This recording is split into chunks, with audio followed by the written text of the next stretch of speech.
మోసకారి Congress సర్కార్పై BRS సమర్శంకం పూరించింది. రైతు భరోసాపై మాట తప్పిన ప్రభుత్వం మీద జంగ్ సైరన్ మోగించింది. బోనస్ ను బోగస్ చేసిన కుట్రలపై రణ నినాదం చేస్తోంది.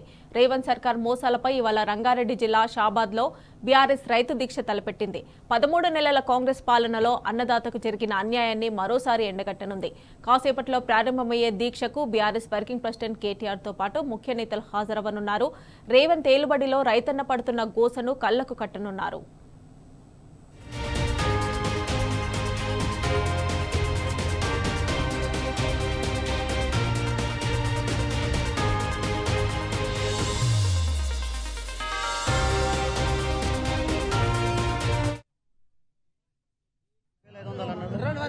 అన్నాడు 2,000 అవి కూడా లేవు, ఇవి లేవు. దాని గురించి మాకు గ్యాస్ లేదు, గ్యాస్ తక్కువ చెప్పిండు, గ్యాస్ కూడా తక్కువ చేస్తలేడు. అదే 1000 రూపాయల గ్యాస్ నడుస్తుంది భారత్ గ్యాస్. దాని గురించి మేము కూడా బాధలు ఉన్నాయి. 4,000 కూడా లేదు, అది కూడా స్వచ్ఛంగా లేదు. పిచ్చిన్ అంటున్నాడు, పిచ్చిన్ కూడా లేవు. ఒక ఇట్లా కూడా ఒకరికి కూడా పిచ్చిన్ కూడా చేయలేడు. చెప్పండి, అంటే రైతుకు బోనస్ ఇవ్వకుండా కేవలం బోగస్ మాటలతోనే పబ్బం గడుపుతుందని మనం అనుకోవచ్చా? ఈ గవర్నమెంట్ వచ్చినాక ఏ హామీలు అయితే చెప్పారో హామీలు ఒక్కటి గిటంగా నెరవేరలేదు. రైతులకు చాలా ఇబ్బంది పెడుతున్నాడు. ఆయన అన్నది 15,000 రాగానే నేను 15,000 వేస్తాను, రాగానే 9వ తారీఖు ఫస్ట్ సంతకం రైతులకే ఇస్తున్నాడు.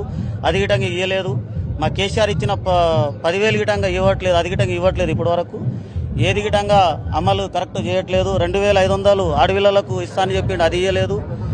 ఇంకోటి ఏం చేసిండంటే మనకు రైతు బీమా కట్ చేసిండు. ఇంకోటి మనకు రైతులకు ఏదైతే హామీలు చెప్పిండో ఒక్క హామీ గిటంగా సరిగ్గా నెరవేర్చ. ముఖ్యంగా ఆ గిరిజనులకు సంబంధించిన గిరిజనులను ఇప్పటికే అనేక ఇబ్బందులు కూడా గురి చేశారు. ఆ గిరిజనుల తరపు నుంచి కూడా భూములను లాక్కునేందుకు కూడా ప్రయత్నించారు. గిరిజన అంటే లంబాడి తాండావాసులంతా కూడా ఏకతాటిపై ప్రభుత్వంపై పోరు చేసి తమ భూములు కూడా ఇవ్వకుండా కాపాడుకున్నారు. ప్రభుత్వ అంటే వారి భూములను లాక్కునే ప్రయత్నం కూడా చేశారు. గిరిజనుల నుంచి ఎలాంటి వ్యతిరేకత వస్తుంది ప్రభుత్వంపై? ప్రభుత్వంపై ప్రజలతోటి చాలా వ్యతిరేక ఉంది. చేసే పని ఒకటి గిటంగా చెప్పేది ఒకటి, చేసేది ఒక రకంగా ఉన్నది. అందుకనే ప్రజలంతా వన్ సైడ్ అవుతారు. ఇది 100% కరెక్ట్. వాళ్ళు చేసేది ఏది గిటంగా కరెక్ట్ లేదు అని నేను ఈ మీడియా ముఖంగా తెలియజేసుకుంటున్నాను. ఇంకా చూసుకోవచ్చు, అంటే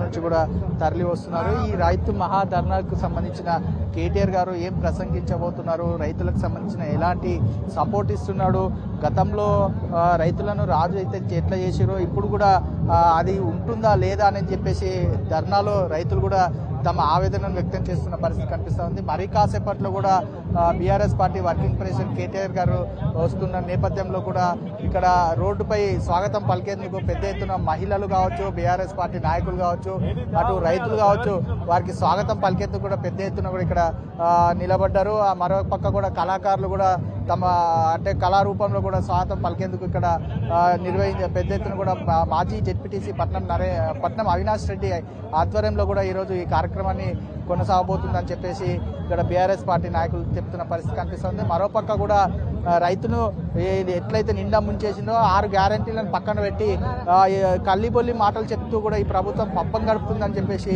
ఇక్కడికి వచ్చిన గిరిజనులు కావచ్చు, రైతులు కూడా చెప్తున్న పరిస్థితి కనిపిస్తూ ఉంది. Vote studio.